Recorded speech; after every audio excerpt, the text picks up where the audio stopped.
Thank you for listening to Footnotes, a Fellowship Mosaic podcast. This is a space for us to dig deeper into Scripture, what is happening in our community and culture, and continue the conversations we start on Saturday nights. We are excited to have you join us as we pursue truth, holiness, and redemption together.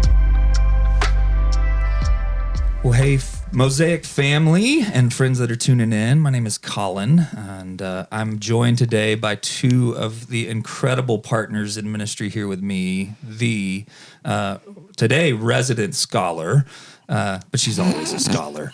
Wrote a study on the feasts and as a leader of leaders, my friend and partner Carrie Tucker. Hi, Carrie. Hi, Collin. Good to see you. As well as somebody who. Every time I get more of her story, I feel like, oh, wow, she really loves Jesus, like a lot. And I didn't realize that, as well as has just been a big part of our team and ministry here at Mosaic, as well as Celebrate Recovery. Laura Self. Hey, Laura. Hey, I'm glad Collin. you're here. Hey, this episode might be sensitive to some of us. You can probably see it in the title, as well as some of the things we're talking about, which is fasting, eating disorders, and I would just love to invite you right now, if you're at a place where you are struggling, hey, hit pause, and whether you want to call one of us and get some time, maybe if you have a therapist or a counselor, it's time. Maybe what you don't need to do is start fasting. Maybe what you need to do is go get a meal and a friend to start processing with. But we want to start this episode from a posture of this is not something we're trying to come in with the spiritual rhythms across the board, that these are your have-tos in the spiritual life. If that's our first foot forward, we've already missed it. And so would encourage you, if you haven't heard yet, Footnotes is a place where we get to talk about more of what we didn't get time for Saturday. And we did fasting. We're in the rhythm series. So if you haven't listened yet, go for it. But today there's two themes I wish we had a little more time to unpack. And I'm really glad that Laura and Carrie are here. The first one is in regards to fasting in ancient Israel. And so we even dove into the prophecy in Isaiah where he is coming and God is condemning Israel in this fast. And what he says is even his chosen fast. And even Carrie and I, Monday after the service, we were having some conversation. I was like, would you just come in and share that? So Carrie, help us understand when it comes to fasting and the feasts in ancient Israel, what's significant there that Isaiah is pressing into? Thanks, Collin. Good questions. I think that anytime we pick up a prophet, a book of the prophets, we can kind of start in a little bit of a confusing place because we don't always have time to get into all of the context. And we're already in Isaiah 58 this week. I'm like, there's so many chapters before 58. And so I think what I just wanted to share was anytime we're reading prophecy, we're kind of getting a similar message over and over. You have broken the covenant. Turn back to me. Yikes. If you will not return to me, then I'll bring judgment. Yikes. And even though you must endure judgment, that's not the end. There's hope for restoration. Come on. And we kind of get there in like 55, 56 in Isaiah, but we get to 58 and there's this extra little thing like, but we still have to live now, today. How do we do that? Righteously and worship authentically. And Isaiah is talking about how they're not doing that well. And specifically, I think he gives us some clues that he's talking about the ritual that happens on the Day of Atonement. Say I'm new to the Bible. Day of Atonement. What is that? What is that? Okay, that's such a good question too. Well, the Day of Atonement is one of the commanded feasts that we find in Leviticus 23. So there's 7-ish that are commanded for the nation of Israel to do when they get to the land. Okay. And so we know some of them really well, like Passover happens. Yeah, really popular one, right? Popular one. We kind of know a little bit about that. Remember that I delivered you from slavery in Egypt. And so they do the thing where they remember the story of the 10 plagues and they have a special Sabbath around that time, and they have a feast. So there are lots of celebratory feasts of remembering what God has done, and he gives them a calendar and days that they're supposed to celebrate this every year. Yeah. And the next to the last one is the holiest one, and that's the Day of Atonement. Okay. And that one is special because it's the only time God commands them to fast. Wow. And it's also special because the high priest enters the Holy of Holies. And that's the only time he gets to do that. And this is so like tabernacle, God's dwelling place, whole country's fasting. Yes. Why? They are fasting to acknowledge that the relationship with God is broken by sin. There are a lot of special things that happen on the Day of Atonement, and you can find that in Leviticus 16. It outlines really clearly everything that the priest is supposed to do, everything that the people are supposed to do. It's a big deal. It's a big deal, and it's the day that their sin for the year is atoned for. Wow. So the priest has special sacrifices he has to do. He goes into the Holy of Holies and he sprinkles the blood of bulls on the mercy seat and rubs it on the horns of the altar. And so what he's saying by sprinkling blood there is this is what is broken. This relationship with God is what is broken here. And the people fast. They're supposed to afflict themselves and fast. And so a lot of times in the Bible, it's mentioned like on the fast day. I think Acts 27:9, the fast had already happened. That's talking about the Day of Atonement. That fast day is usually what they're talking about. Wow. Okay, so it's a significant deal to the ancient Israelites in their worship and practice. Yes. That they would have a day set aside to not only for the whole, or for the priests, but for the entire people of God. They would abstain from food, and it would be a part of their worship and rhythm. Yes. And there, I mean, like I said, there are a lot of ritual elements, but the connection I think that needs to be made regarding fasting is the point is that we're grieving, mourning the loss of this relationship with Yahweh, with God. And that's why the priest had to sprinkle the blood inside the Holy of Holies. Sin separates us from God. They couldn't approach God until that had been paid for. And so God knows we need our relationship with him restored. It's broken because of sin. Sin has to be dealt with. Okay. Beautiful. And also it's Yom Kippur, right? Yom Kippur, that's right. That's what we call it now is Yom Kippur. Yes. And there's lots of other things that they do. They're doing penance. They're earning some good standing, earning some favor with God. Yep. They're praying. Yeah. They're fasting. And I actually showed a picture in my class of the Day of Atonement, Yom Kippur, at the Wailing Wall in Jerusalem. Oh, wow. It's incredible. The mob of people praying Wow. on that day. Wow. It's beautiful. A national day of prayer. Okay. So fasting for the people of God. This isn't just a follow our Jesus thing. This has been around for a long time. Yeah. Yes. Any other insights as far as fasting in the Old Testament and significance it brings to ancient Israel? Well, I think the other thing that I would say is that Isaiah 58, and this is really what you talked about in your teaching, is they were getting it wrong. You know, they were getting the ritual wrong. They were fasting maybe, but they weren't fasting with the appropriate other things that go along or should come after fasting. And I think if we're trying to incorporate the practice of fasting into our worship, realizing that it can't be to fix us, that's the wrong posture. God sets it up to where we're approaching him with gratitude for atoning for our sin forever through Jesus.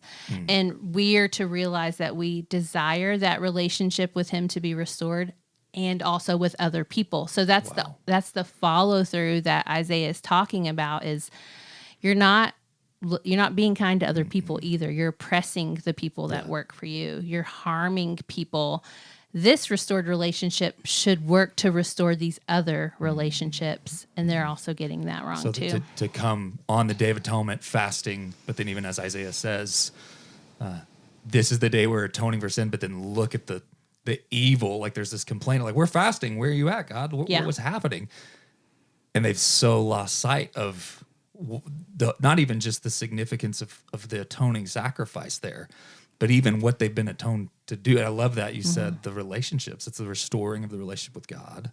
Yeah. And then the opportunity to restore the relationships with others. And I've gotten it wrong so many times where I'm just like, I guess I'm not eating today, and maybe I love God, and maybe but I rarely have that view towards, I'm actually setting and abstaining from food for the restoration of relationship. That's huge. Well, and the sabbatical year and the Jubilee year kick off on the Day of Atonement. So that's the first day of those special weeks or years, rather. So that year of Jubilee is an extra sabbatical year that follows a sabbatical year, and that's when every relationship is fixed, right? We give the land back to the original tribe. Yes. We set our slaves free. We release debt. It's incredible. Yeah. And even to look towards the ultimate Jubilee, like at the return where no more sin, no more weeping, no more death. Chills, Collin. I know. I love that too, Carrie, on the priest going into the Holy of Holies, the whole like communal experience of fasting, and how you get to like the author of Hebrews, and the veil's been torn. The Holy of Holies, now that it's sprinkled with the blood. I'm getting chills now. It's so good. Not to get so we can geek out on this, but so we could. But fasting, where can we, as followers of Jesus, Yom Kippur connection, like how does that play into, like if Laura and I want to fast today as a way to, we're not atoning for sin, but also that there's the right practice. Like how do we do that now? Well, I think you did a really good job of giving us practical things to consider if we're going to fast. You said followers of Jesus fast to delight in God's presence, depend on God's provision, and partner with God's purposes. And I would just add one more: to restore broken relationships. Am I aware that sin breaks relationships? Do I properly approach a holy God as I acknowledge that he paid for my sin with the life of his son? Am I carrying that forward into my relationships with other people and also like to myself? Am I healing that relationship to myself? Or am I letting God heal that relationship to myself as well? So me, him, others.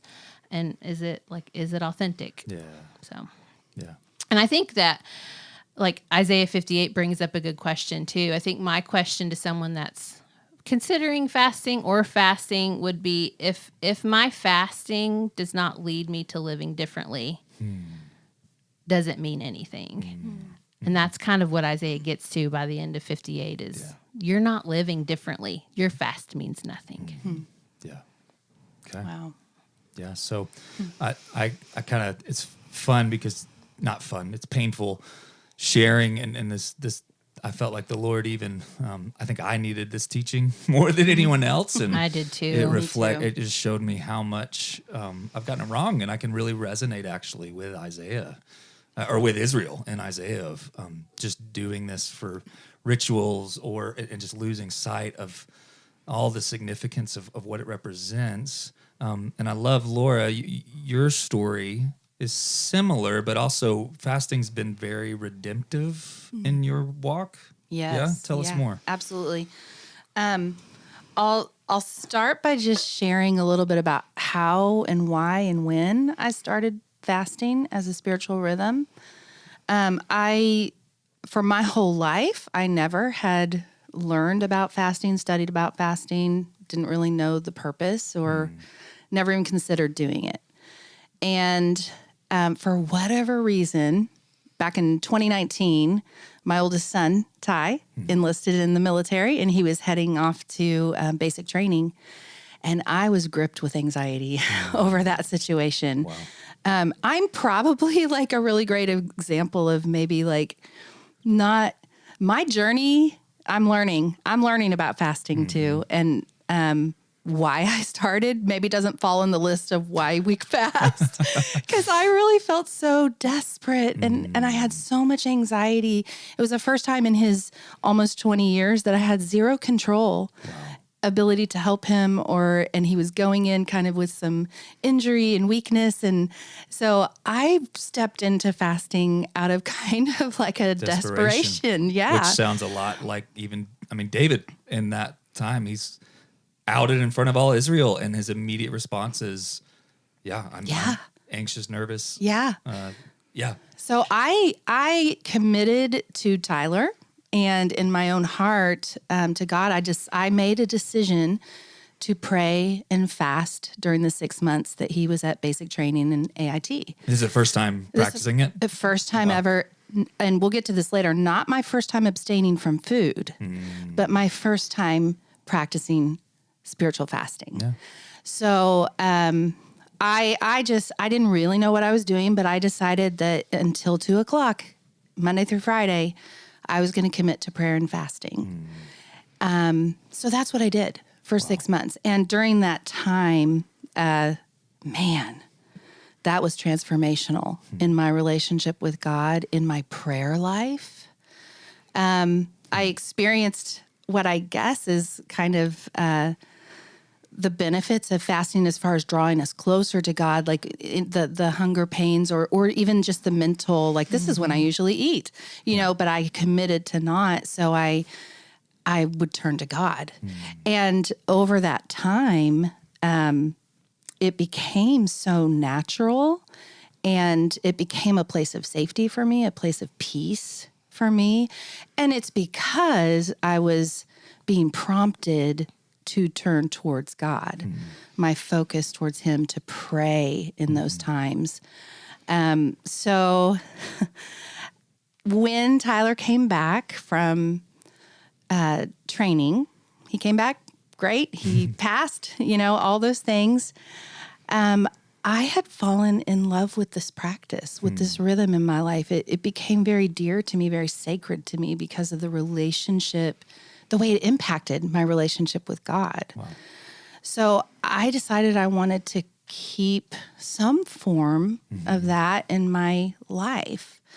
So, and this is where I still am today. It's been about 4 years since that. And I have 2 days a week that I commit and set aside to fast and pray, and turn my attention away from other things into God. And, I'm kind of repeating, but when I fast, I am so much more sensitive to the awareness of His presence with me. He's always with me, but I am not always hyper aware of it, and fasting just heightens my awareness of His presence.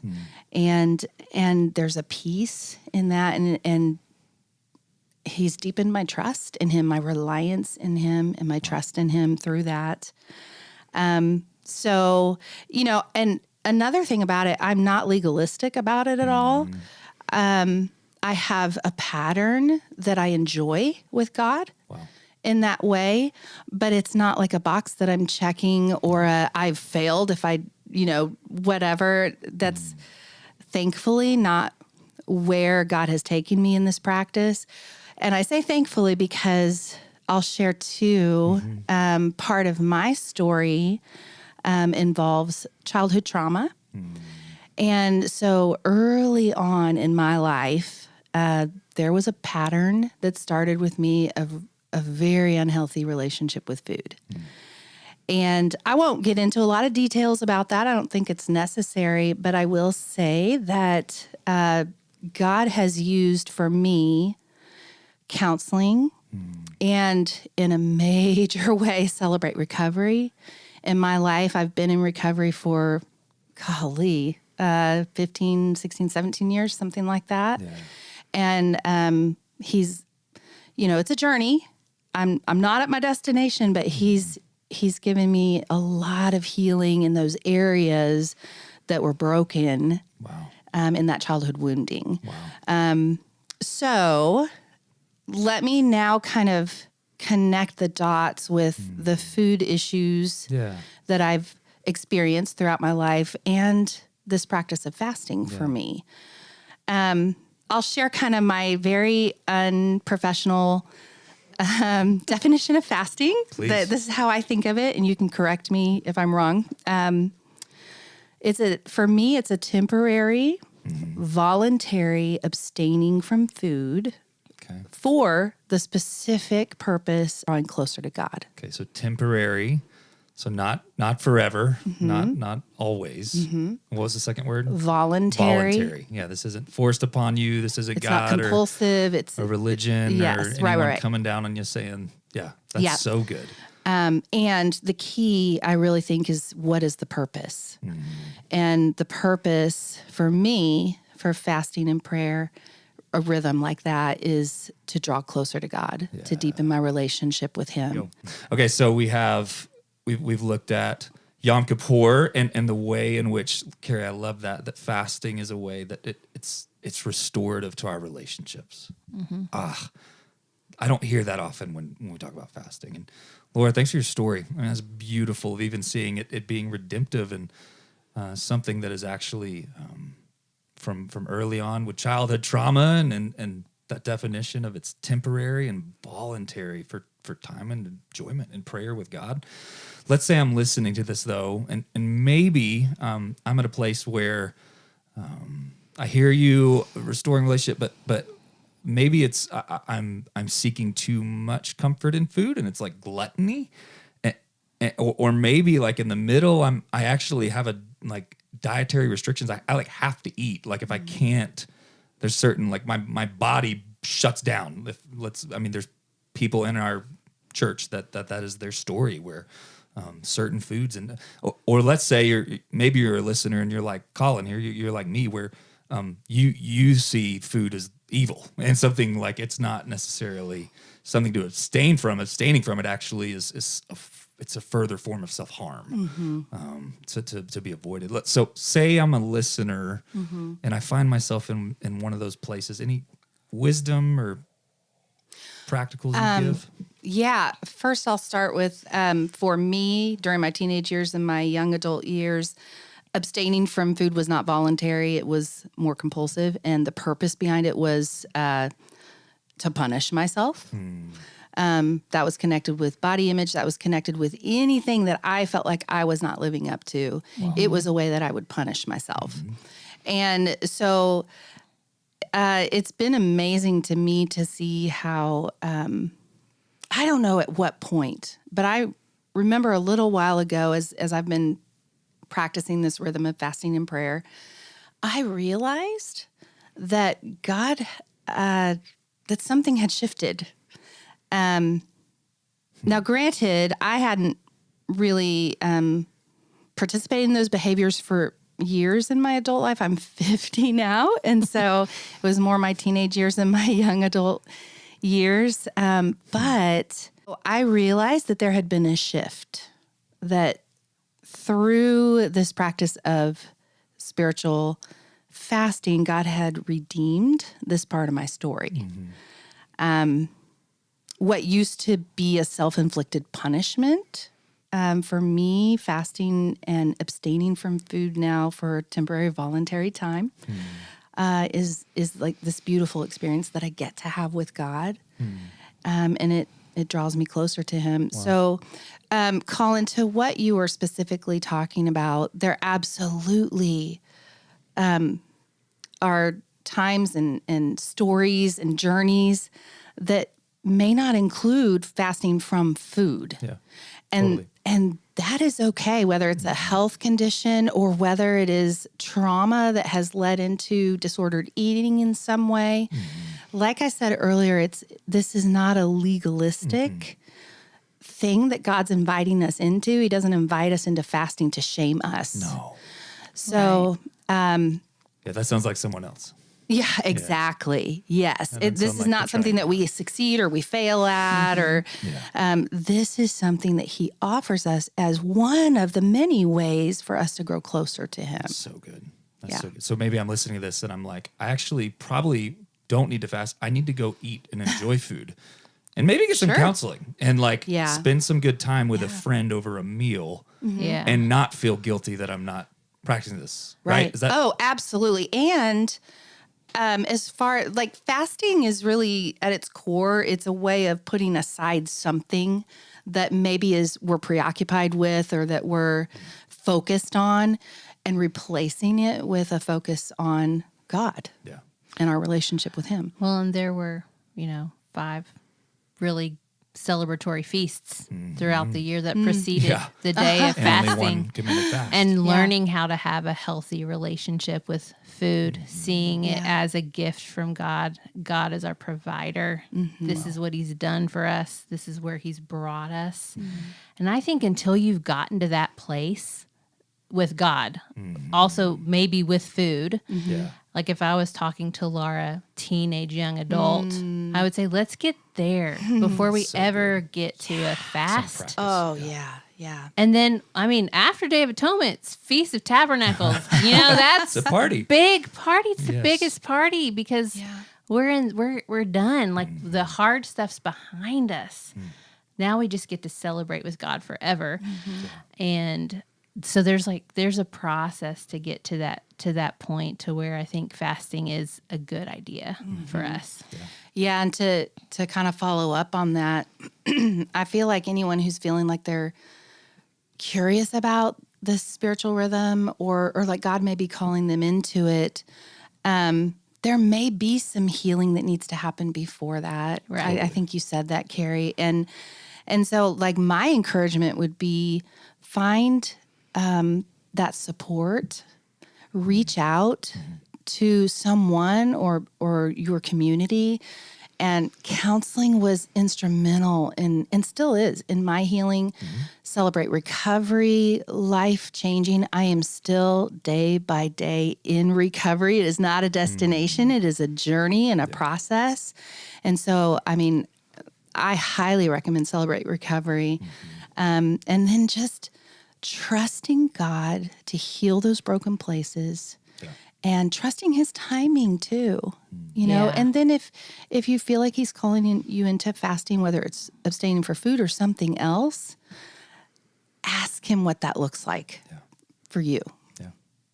Well, our hope in this is always to not just become faithful followers of Jesus, but to actually, we really do want to become like him in every single way, shape, and form. And that's not something we can do on our own. It takes relationships. So if you are isolated or lonely, our calendars are open. We'd love to hear from you and reach out and process and pray. And Mosaic, we look forward to continuing this rhythm series as we become people who look and live and love more like Jesus.